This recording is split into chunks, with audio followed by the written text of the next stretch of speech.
Pois é, gente. Eu queria assim explicar a respeito do vídeo anterior que eu tinha feito, onde eu falo que eu sonhei com Nossa Senhora, eu morava na casa protestante. Foi em 2020, eu acho, mais ou menos por aí. Eu já moro em casa protestante, lá no Piauí. E já estava com uns 6 meses que eu estava morando ali. Então, eu todo dia rezava o terço, ou na porta da frente. Comecei a rezar na porta da frente ali, que às vezes eu estava sozinha à tarde, 6 horas da tarde, aí eu rezava ali. Mas, e quando eu rezava mais cedo, eu rezava lá na cozinha, na mesa da cozinha, o terço, o ofício, e fazia a liturgia da Bíblia, na palavra. Então, todo dia eu fazia isso. Só que a mulher era protestante, o marido dela, os filhos dela.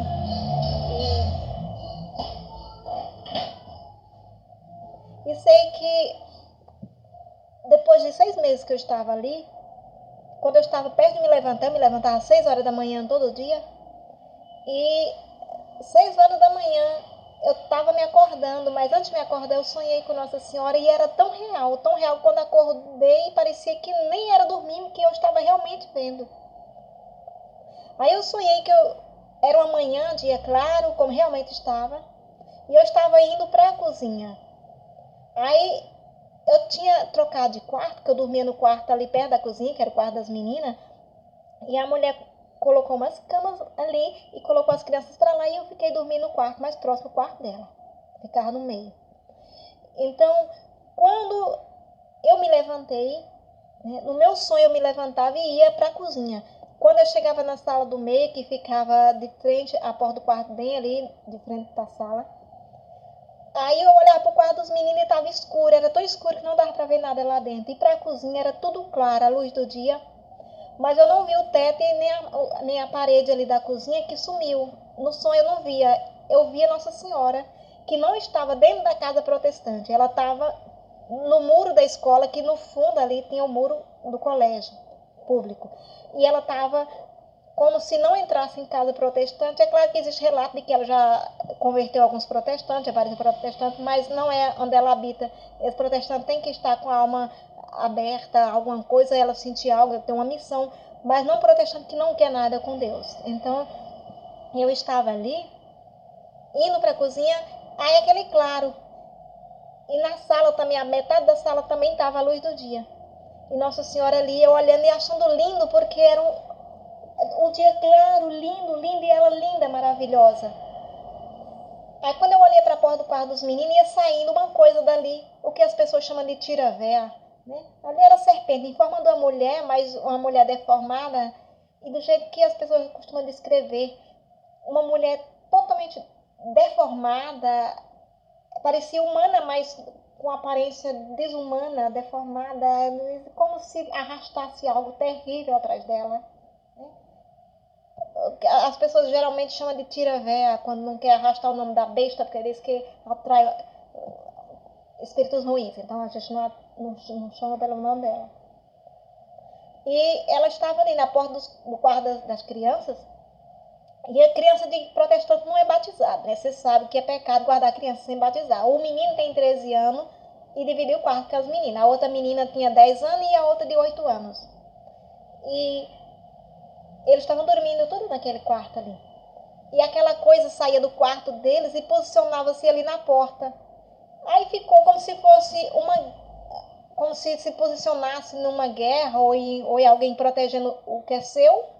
E ela como se protegesse o que é dela e Nossa Senhora o que é dela. Nossa Senhora estava ali pelo que é dela, por quem reza e invoca a Virgem Maria. E aquela coisa estava ali protegendo o que é dela, nas trevas, na escuridão, num quarto escuro. E só tinha luz ali onde rezava o terço. Aí eu me acordei nessa hora. E quando eu me acordei, eu disse, Nossa Senhora, é tão real. Aí eu saí para a cozinha, me levantei para a cozinha. Aí eu disse, ainda com a intenção de ver Nossa Senhora, eu disse, não, é tão real que parece que eu não estava dormindo. Aí quando eu cheguei ali já não vi mais, mas o dia estava claro também, bonito e tudo. E depois disso, eu não entendi a mensagem. Eu disse, não, deve ter sido só um sonho. Ela quis passar uma mensagem, mas não sei o que, mas não deve ser muito, nada demais. Mais cedo ou mais tarde eu vou entender, ela vai me explicar, porque geralmente quando eu sonho, eu tenho alguma visão, se eu não entendo no momento, depois eu peço, Deus me mostra, me fala ao coração, me explica. Então, passou alguns meses. Depois disso, eu ainda fiquei lá uns 6 meses, que eu fiquei 1 ano nessa casa. Aí fiquei quase 6 meses, não foi 6 exato, mas foi quase 6 meses. Já estava chegando no final do ano, o meio do ano, né? Aí eu continuava rezando o terço e eu fui sentindo a ausência de Nossa Senhora, como se alguém vai se afastando da gente.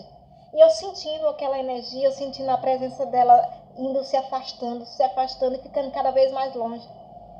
Aí eu ia no sacrário em vez em quando fazer adoração. Aí chegava lá, às vezes eu ficava pensando naquilo ali, eu dizia, meu Deus do céu. Às vezes, todo mundo eu comentava com Jesus. Quando eu vou em adoração, eu geralmente gosto de comentar os acontecimentos, minhas dúvidas, etc. Perguntar alguma coisa para Jesus e ele nunca me deixou sem resposta. Então, os meses foram passando, aí eu disse, não, pelo amor de Deus, eu estou ficando sem a presença de Nossa Senhora comigo, isso não está dando certo mais não. E eu estava sofrendo uma depressão, a depressão estava voltando, eu estava com angústia, um aperto, eu com medo de morrer. Eu tomei um remédio de depressão que eu não tomava, eu tinha a caixinha, mas não tomava. Aí quando eu estava muito ruim, eu tomava um pedacinho do remédio, aí aliviava. Eu tomava, não estava mais adiantando de nada. Aí eu já tinha pedido e nada. Aí eu fui no sacrário ali de frente ao Santíssimo e disse, Jesus, eu queria que o Senhor tirasse isso de mim, porque se o Senhor não tirar, eu ainda tenho 1 semana, eu estou esperando a mulher me pagar. Enquanto ela enrola, aí, até ela me pagar, arranca isso, porque senão eu não vou aguentar. Eu tenho que ir embora daqui, senão eu vou morrer de depressão. Isso é coisa do meu peito, do meu coração, eu não vou aguentar. Eu sinto, eu não vou resistir, ninguém resiste. Eu quero que o Senhor tire isso de mim, até eu sair daqui. Então, eu fiquei ali mais um tempinho, depois aquilo saiu. Né? Assim, nunca tinha saído, não estava saindo de jeito nenhum com nada, e sumiu. E eu já saí dali curada. Aí eu disse, graças a bom Deus, mas Deus vai resolver isso só enquanto eu saio, o tempo que eu dei para sair daqui. Então, quando a mulher me pagou, eu já cuidei, ir embora dali, vim para cá e eu estou aqui, né? Só que antes disso também ainda teve um problema, que essas mesmas crianças, eu estava na casa da mãe dela, ela ia para Teresina, em vez em quando ela foi para fazer uma cirurgia, passou mais de mês, e depois do almoço eu costumava deitar até umas 3 horas da tarde. Quando era 3 horas eu me levantava. E quando estava dando 3 horas perto de eu me levantar, eu tive um sonho terrível, que eu estava como se estivesse num necrotério. Então ali tinha, era como se fosse no subsolo, era esquisito, e tinha umas camas, e depois eu vi uma espécie de sombra passando para um lado e para outro, e dando uma gargalhada terrível, e passava feito um vento, só vi o vulto. Aí eu, Ave Maria, eu arrepiava tudo. Eu, Jesus, que isso? Que isso, pelo amor de Deus? Esse aqui é um lugar horrível para citar, eu tenho que sair daqui agora. E quando eu ia saindo, eu olhava para o lado de umas camas. Ao lado dessas camas tinha 2 moças, mais ou menos loiras, e elas estavam despidas e dormindo. Eu disse, vixe, que lugar horrível que essas 2 acharam para ir dormir. Será que quando elas acordarem não vão morrer do coração ali mesmo, de susto, que aqui é aterrorizador. E aquelas vozes passavam dando as gargalhadas, e aterrorizando e metendo terror. Aí eu me acordei espantada, né? Na casa da avó dessas crianças, que a gente ficava lá quando ela viajava. Aí eu disse bem assim, meu Jesus, o que é aquilo? E fiquei a semana quase toda matutando o que era aquilo, que sonho é aquele, meu Jesus. Que mensagem o senhor quer passar, o que o senhor quer me falar?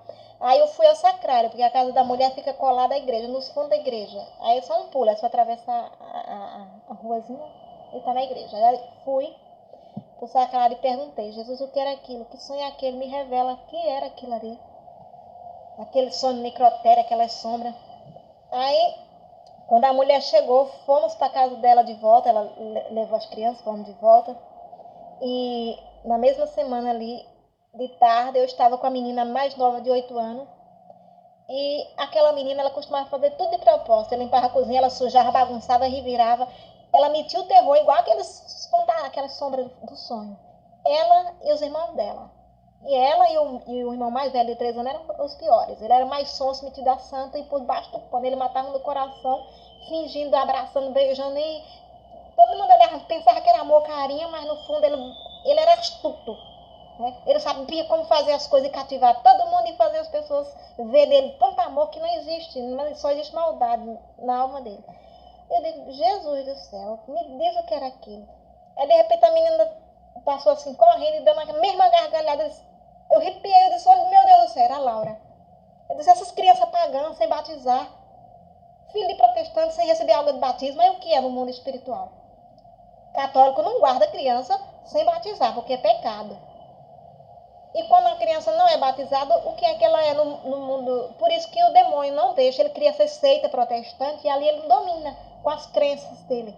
Então ele segura para que não batize as crianças, porque ele sabe o que ele está fazendo. Criança não deve guardar sem batizar. Tampouco aquelas que chegam à fase adulta. Eu trabalhei na casa de uma mulher lá, que eu sou doméstica, e a menina só batizou quando foi casar. Ela é advogada, o marido é oftalmologista, ele é católico, então ele queria casar na igreja. Então para casar ela tinha que batizar. Ela batizou com 20 e tantos anos, só para casar. Você imagina esse ser humano? Aí Deus me respondeu ali que aquelas três crianças, aquelas três sombras que passavam para um lado e para outro, eram três sombras. Passavam atrás da outra e tudo metendo terror ali dentro, naquele necrotério. São o quê? Pessoas, quer dizer que são mortos, quando Jesus diz, desde que o morto enterre seus mortos. São pessoas pagãs. O protestantismo é isso, paganismo. Não só as crianças que não eram batizadas, mas quem recebeu o batismo e foi para o protestantismo, perde o batismo e vira morto. São os mortos a quem Jesus se refere. Por isso que estava no necrotério. Aí eu disse, misericórdia, que é um lugar de terror. E esses dois sonhos que eu tive já foram suficientes para eu sair dessa casa voando. E hoje em dia eu não creio em lei protestante, não acredito em protestantismo. Não importa que eles fazem milagre, cura, se eles pregam a bonita palavra de Deus, porque tudo isso já foi alertado, o pior segue aquele que não quer ver. E ainda tem padre que diz, a lei protestante também é divina. Tá, eu sei que tem até uma protestante que teve um sonho de Jesus levava, sonho e visão, não sei, ali tem um vídeo aí, que ela falou que ele levou ela no inferno e mostrou lá uns grupos divididos, e ele perguntou, depois de mostrar, disse, agora você decide em que grupo você quer estar. Eu disse, isso é conversa protestante. Só que depois, no final do vídeo, ela disse que acordou no hospital e que depois disso ela passou mais ou menos uma semana doente, com dores. Eu disse, então ela tem razão, porque eu sei o que é no inferno. Eu não entrei no inferno, só estive na beirada do inferno. Eu estava no meu quarto, aqui onde eu estou agora, né? Há uns 2 meses atrás, mais ou menos. E eu não lembro exatamente o que me levou ao desespero. Eu gritei, valei-me São Miguel Arcanjo. E quando eu gritei, valei-me São Miguel Arcanjo, no mesmo instante é como se eu viajasse em espírito. Eu tive uma visão que eu estava à beira do inferno, alguns metros do inferno. E ali tinha umas, eu nem lembro quantas quantidades de, parecia homens, mas não eram homens, era um pouco em forma demoníaca, dentro do inferno e querendo me seduzir para ele. Eles estavam seduzindo para ali. E eu vendo de longe eles ali dentro e parecia que eles estavam gostando, mas não gostavam, não. E querendo me seduzir. Aí eu dispensei, nossa, ali é o inferno. Eu senti, eu disse, eu queria me aproximar, ver de perto, que daqui não dá para ver muito bem, estava um pouco longe. Aí quando eu disse isso, me aproximei do inferno, automaticamente, não sei como, de repente eu estava ali perto, na beira daquele fogaréu, e apareceu, da mesma quantidade de homens que tinha dentro do inferno, apareceu de anjo, com a mesma quantidade. Aí como se fosse uma brincadeira de roda, ficou girando em torno deles ali, como uma brincadeira de roda, como se bloqueasse alguma força, alguma coisa. E quando eu me aproximei dele, na mesma hora eu adoeci, parecia que o meu corpo tinha apodrecido todo e tudo em mim era doença, desde o fio do cabelo até o inferno. É isso, por isso Deus chama de espírito imundo. Quem está no inferno é espírito imundo, porque lá é doença, é fome, é peste, é guerra. Aí eu me senti toda podre, toda imunda, de dor, doença. Eu virei uma úlcera ambulante, um câncer. E eu gritei, não, eu não quero mais não. Aí eu, socorro, Jesus, eu saí dali e pronto, saí num segundo. De repente eu já estava aqui, já não vi mais, não tive mais aquela visão. Eu sumi dali em espírito. Né? É uma viagem, como se diz, fazer viagem espírita. Em viagem espírita eu estive no inferno. Em viagem espírita eu voltei. E quando eu cheguei aqui eu fiquei me sentindo doente. uns mais ou menos 2 ou 3 dias, não sei, eu continuei sentindo mal, né? Por quê? Porque eu estive à beira do inferno, próximo de espírito imundo. E a gente vem trazendo aquilo, tudo é real. Nunca diga, não importa, quando eu morrer, quem vai pagar a minha alma, então eu posso ser satânico, ou ser maçom, eu posso pintar. Não pense, não. É você mesmo, lá não é outra coisa, nem a sua alma, não. A sua alma é você. O que acontece lá, acontece aqui. O que você sente lá, você sente aqui. E quando você sair daqui, é como se você trocasse uma roupa, né? Você deixa a sua roupa ali, mas você continua, né? Só mudou de endereço e qualquer coisa assim. Então, essa é a mensagem que eu quero dizer. Não se iluda com o protestantismo. Quando eles falar mal da Igreja Católica, a Igreja Católica vai ser tomada. Você sabe que você vai ver padre defendendo aborto, defendendo satanismo, sendo satânico, fazendo ritual satânico, porque é bíblico, está lá no livro de Jeremias, que já aconteceu e vai voltar a acontecer.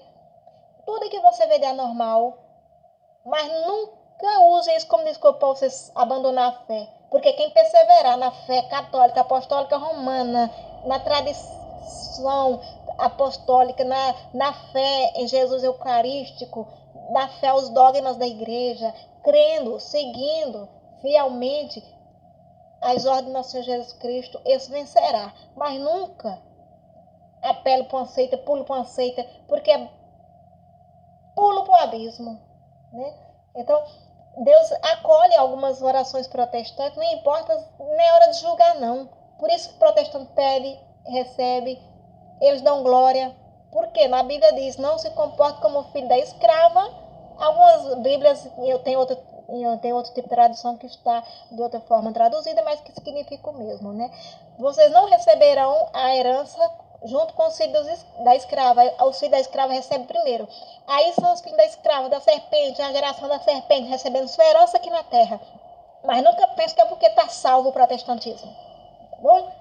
Então, se você quer receber sua herança aqui, o lado de você vai é aquele ali mesmo. Mas se você almeja o reino dos céus, a salvação eterna, Igreja Católica, Apostólica, Romana, até o fim, aconteça o que acontecer. Ainda que você tenha que sair da igreja, ficar sem sacerdote e sem papa por um bom tempo, por um pouco de tempo, ou pelo tempo que Deus quiser, mas creia que Deus vai enviar outro sacerdote, consertar a igreja, porque o espírito de Elias e de Moisés não vai estar aqui, não lembra? É profético, que eles virão e consertarão a igreja. E enfim, consertará a igreja e trará outro papa. Enfim, vai ser.